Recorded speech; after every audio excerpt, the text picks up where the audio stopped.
All right, so in this last chunk of lecture, it's really just showing you all the applications of nuclear chemistry in and around your lives that you may not think about. One of the ones that we have mentioned previously is radioactive dating. In this situation, what we're doing is looking for isotopes that have a relatively small or at least useful window of time where they, transform their nucleus in order for us to date or age something like a woolly mammoth that has organic material in it. So I already mentioned carbon-14 and its half-life of a little over, almost 6,000 years at 5,730 years for its half-life. So that's useful up to about 50,000 years old. Hydrogen-3, though, can be used to age wine. So a lot of wine prices are based on the age of the wine. So if you want to confirm that this bottle of wine is, 70 years old because you're trying to sell it for a lot of money, there's a chemical test, or at least a nuclear test, to run on it to prove that it is of that age. If you like to watch CSI shows, things like lead-210 that accumulate in the bones just by eating different foods and fruits, vegetables, and animals, that concentrates in your bones, and because it decays, the non-radioactive lead versus the lead-210 that slowly disappears over 22 years, you can use to estimate, skeletons that were tied to anchors and sank into lakes, or that were, buried in forests and so forth. So you see a lot of that in CSI kinds of shows. And then if you're into geology with, rocks from Earth or rocks from the moon or from outer space, you can look at potassium, rhenium, or uranium. Potassium, very common in things like elephant rocks. So if you wanted to know how old that granite was, you can understand that a little bit better based on its half-life. It's also important to know that if potassium-40 is radioactive, that's also in granite countertops. So granite countertops are slightly radioactive in that sense. Not enough to hurt you, but maybe enough to, prevent mold growth on bread or fruits and vegetables that sit on there for a short amount of time. One of the major features of nuclear chemistry is nuclear energy. We can use the breaking apart or the putting together of atoms in order to think about using the energy that they produce in a meaningful way. So producing electricity in our case. All energy that we have on the planet is based on the production of heat. So do we burn down a bunch of trees that we have to cut forests? So do we remove rainforests to make energy? Do we dig big holes and remove coal deposits to make energy, or do we frack them into gases that we can burn for energy, or do we convert corn into ethanol and then burn that for energy?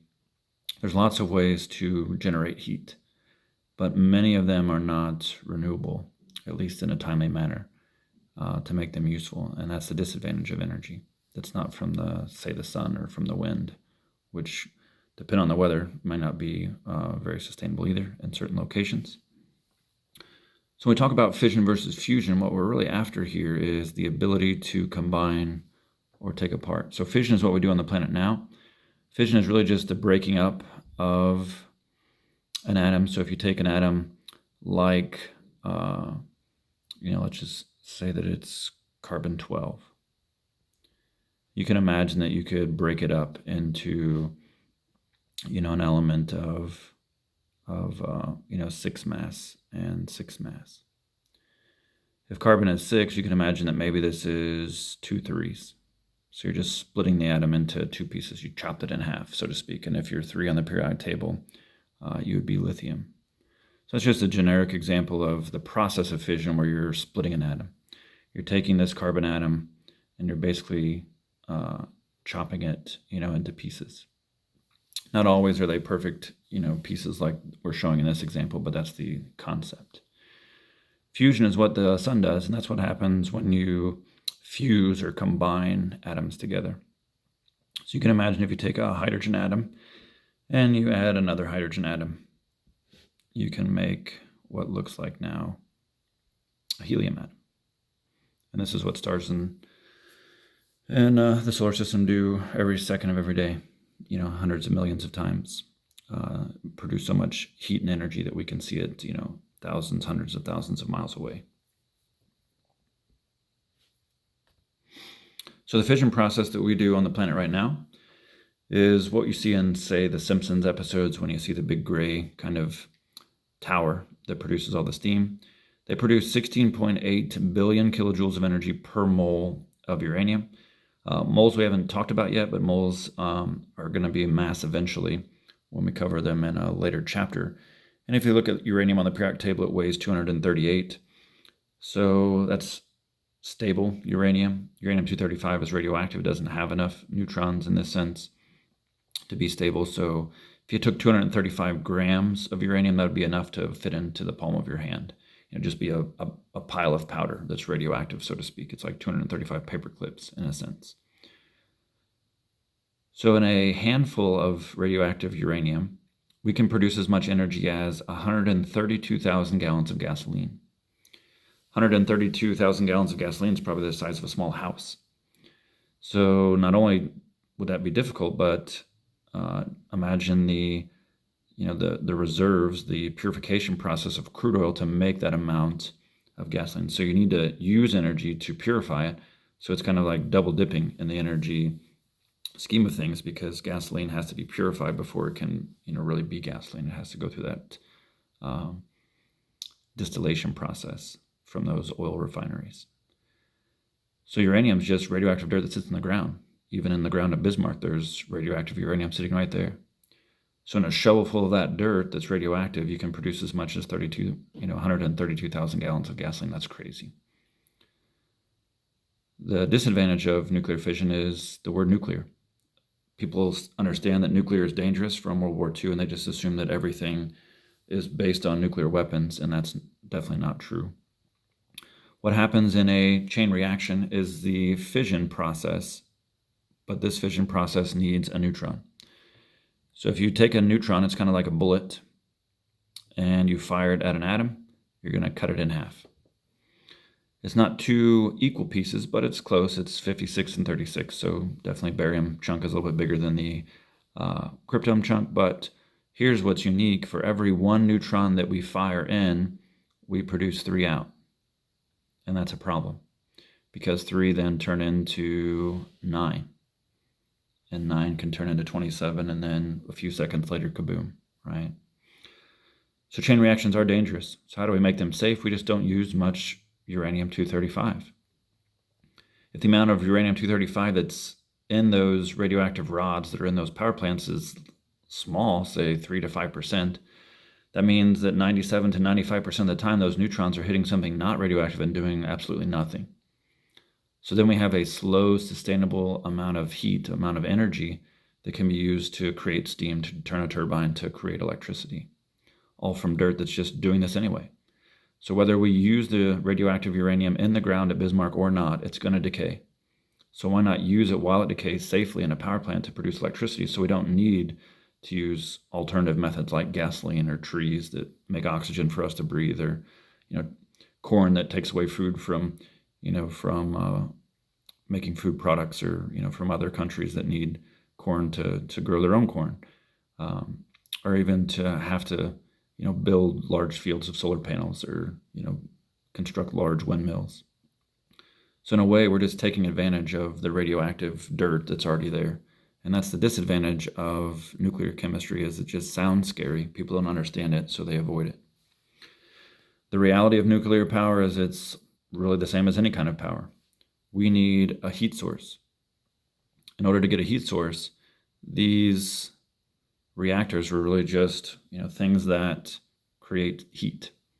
So whether that's wood, whether it's radioactive dirt in the case of uranium, whether it's lots of coal, lots of corn that's been fermented into fuel in the sense of ethanol, there's lots of ways to generate heat. The uniqueness of nuclear reactors is they're using heat that's already being produced in the earth. So why not just dig it up, use it, and then when it becomes less useful, just put it back. That's different from things like corn or trees or even coal, that once we use them, they're chemically transformed forever. There's no way of putting them back in the same kind of manner, in the same kind of dirt, which makes this one very useful in that sense. The sad news is the nuclear power in the United States is only about 22% of our power grid. If you go to most modern countries over in Europe and Asia, it's closer to 90%. The reality is we allow voters to choose if they want a nuclear power plant in their neighborhood or not.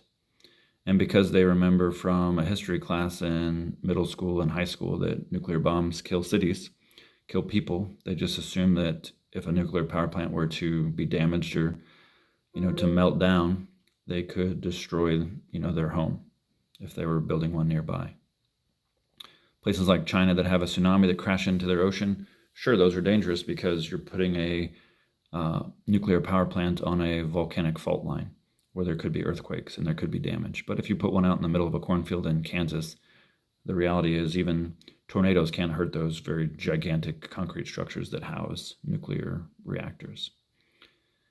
And we learned a lot through mistakes of Chernobyl and 15 Mile Island that, there are safer ways to deal with nuclear power than what we've done in the past. So it has been a learning curve, but nowadays nuclear power is very safe. It's very clean because we're just taking dirt that's radioactive, using it, and then putting it back into the earth when we're done.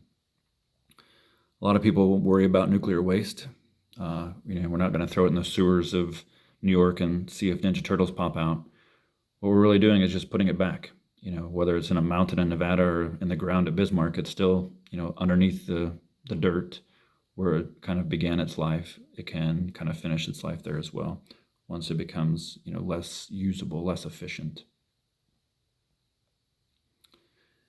We would love to do fusion. If we could do what the stars and the sun do on Earth safely, that would be great, because then the byproduct is helium. You could blow up some birthday balloons with that.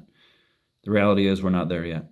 We can make fusion bombs, but the fusion reaction is so energetic that it produces so much heat, so much steam, so fast, there's no way to make it slow and sustainable and efficient. So it takes an incredible amount of energy all at once, but then you have to set it up again and then set it up again. Whereas with fission, we have a slow release of these neutrons that are controlled, and it's sustainable over a long amount of time before you have to replace those rods. History lesson of the bombs is, sure, they're dangerous, and that's why we haven't really used them in any conflict since World War II. In order to make a bomb, you have to enrich uranium into plutonium, and these bombs are capable of 1-mile explosions with, sending buildings and trees and people at 1,000 miles per hour, basically just incinerating their tissues and so forth. And that's if a bomb's only 1.4 efficient, as was the case for the little boy in Hiroshima.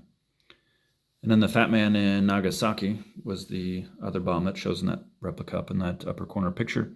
It was only 17% efficient. So you can imagine if these were bombs that, of today's kind of standards, they could be even more devastating than they were back then. But luckily they learned from those mistakes of how dangerous the effects of these bombs can be, so that they no longer use them. Here's a quick look at some of those effects. The two major radioisotopes that are produced from those fission bombs, these will kind of go up in the mushroom cloud and then kind of disperse as the wind blows. Iodine-131 will kill you, or at least kill your thyroid very quickly. It concentrates in the thyroid because the thyroid hormone thyroxine needs iodine atoms in order to be created. So in 8 days, so in a few weeks, most of the damage is done. So, you're obliterating your thyroid with radiation that could cause cancer, that could just destroy it altogether. Strontium-90, however, is absorbed into your bones.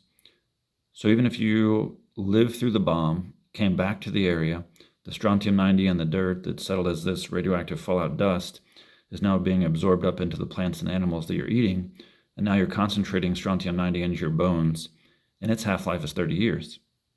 So even in 60 and 90 years, it's still pretty dangerous. So it's debilitating your white blood cells, your bone marrow, your ability to fight off disease. So now you're going to get sick a whole lot easier and a whole lot longer, and just be less healthy.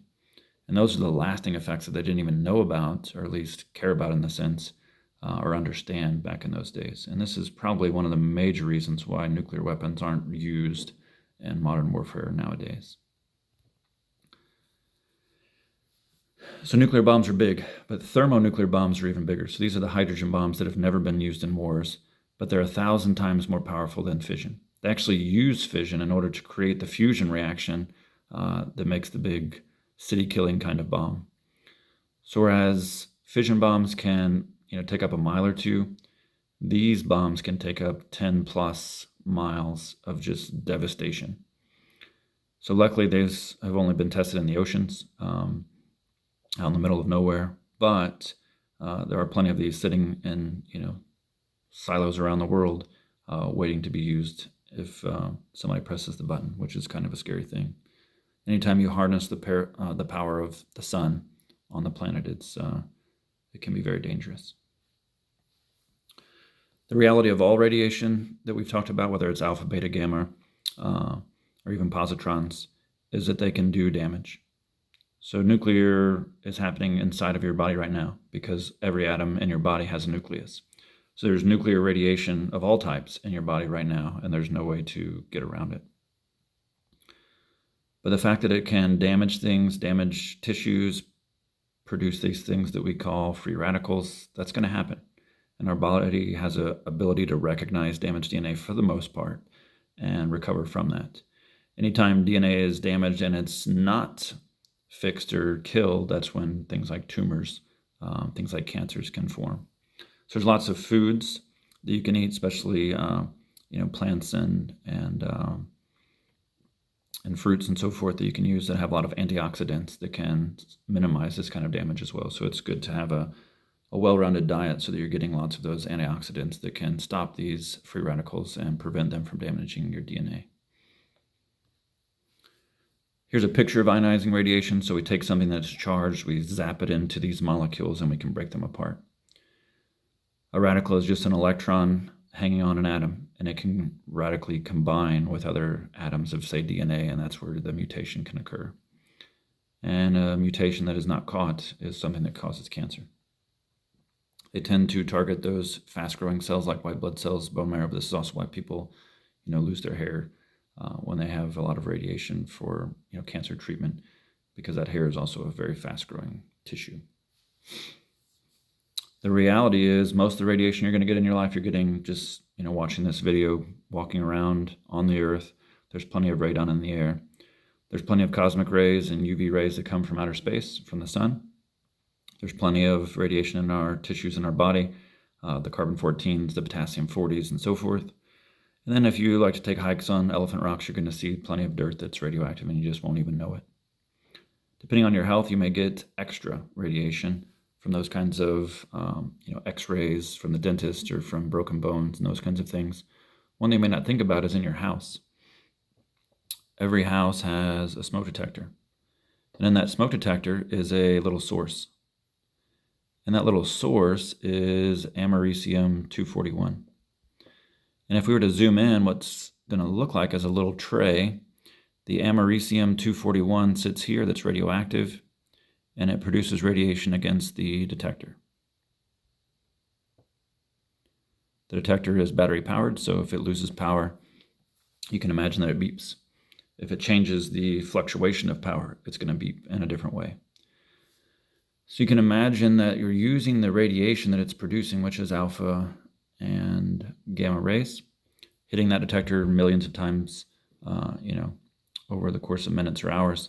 But if you have some smoke that travels up into there, you're going to disturb because that radiation is going to hit the smoke instead of the detector, and that's when it recognizes that there's something changing in the air, whether that's dinner being finished or whether it's your house is on fire, who knows. But because the detector realizes the difference of the amount of radiation it's receiving, we can very quickly realize that, be aware that the air in the room is changing, whether that's dangerous or whether it's, dinner being done, that's a different story.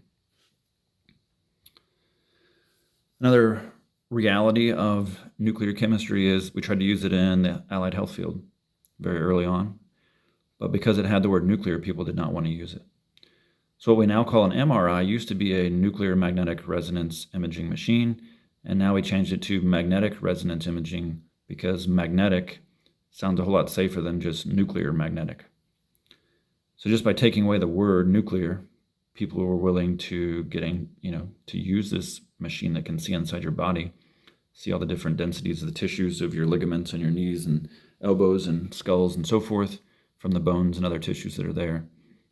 And it really just shows us the scariness of nuclear that's been kind of indoctrinated to us by World War II events that were a long time ago. So here's what an MRI can see. It uses radio waves, which is a strong magnetic field that produces those radio waves, zapping your tissues. And because they have different densities of bone versus muscle versus ligament versus cartilage, they just show up as a different color on the MRI contrast. PET scans use positrons, and they're going to show function and performance of tissues or muscles or organs. And then if you think of a CT scan, that's using ionizing radiation in the sense of X-rays, and that's like 200 X-rays all at once. So you don't want too many CT scans in a short amount of time because that's a tremendous amount of radiation. There's also the gamma radiation that we use at tumors. Ironically, what formed those tumors was probably radiation. And now we're using a more intense form of radiation that's more localized to try to fight back and to try to kill those cancerous tissues. Because that radiation interferes with a lot of your immune system, you can get very sick from it. You can show radiation sickness signs just like you would see in a lot of TVs where you get fatigue and vomiting and that kind of thing. Here's kind of a short list of all the different kinds of isotopes that are used in hospitals on a regular basis. So what's unique about these is the one that they used on me for a gallbladder attack was technetium. They can inject this as a dye through IV, and then after a few minutes, you're basically glowing in the dark for those machines that are, scanning you. So you can do anything from the cobalt-60s of cancer therapy to looking at gallium or even xenon for breathing treatments for lungs. You can use thallium for stress tests. You can use tritium, which is in water, because H2O has some radioactive tritium in it to determine body water. You can do iridium for breast cancer. You can even power pacemakers with plutonium. There's lots and lots of uses of nuclear radioactive isotopes in hospitals. People just don't know about them. Another major area of nuclear chemistry is the irradiation of food. The truth of a lot of your food is it has to be irradiated, otherwise it looks like the picture on the right. These mushrooms were picked at the very same time. They use gamma rays, just like they're treating cancer, but they're using gamma rays to kill bacteria and germs on this food so that it can last for weeks instead of days. So if this food is a week old, the ones on the right would have been from a farmer's market where they were just washed by hand. But if they were picked by hand and then taken to a factory where they were ionized, they can look just as good as the day they were picked, week to later, just by irradiating that food. So most of our fresh produce is irradiated to kill bacteria, to kill germs, so we don't have to wash them with things like bleach and then have to eat them afterwards. So a lot of food is irradiated and people just don't know. They just buy it and take it for granted. We can even use other careers as examples of using radioactive materials. So even plumbers can look for leaks in pipes just by using a radioactive tablet that they throw in the toilet. Once it's flushed, it goes into the drain field or drain pipes, and then you can go out in the yard with a Geiger counter and see where the radiation is concentrating and know to dig in that one spot for the leak and not dig up the entire pipe to find it. Mechanics can do something very similar with engines. They can use radio-labeled oil that produces radiation and take a snapshot of your engine to see if there's any leaking, piston rings or gaskets inside the engine. And even farmers can take radio-labeled fertilizer, put it in their plants, and then take snapshots of their corn or soybean plants, weeks later to see if the fertilizer has been absorbed or maybe if it's been washed into the creek, so to speak. So as we close with this, again, another longer video than I'd hoped, but hopefully it shows you that nuclear chemistry is everywhere. It's not just in submarines with bombs and silos and in, zombie movies where they, kill the entire planet by firing all the nukes at once because nobody, wants to lose that battle. The reality is nuclear chemistry is in your house with smoke detectors. It's in your hospitals with diagnosis and detection. It's cleaning your food. It's not making your food radioactive. It's just sterilizing it. So there's lots of things that use nuclear chemistry, like power plants, that can be safe nowadays. So you don't have to be afraid of it anymore.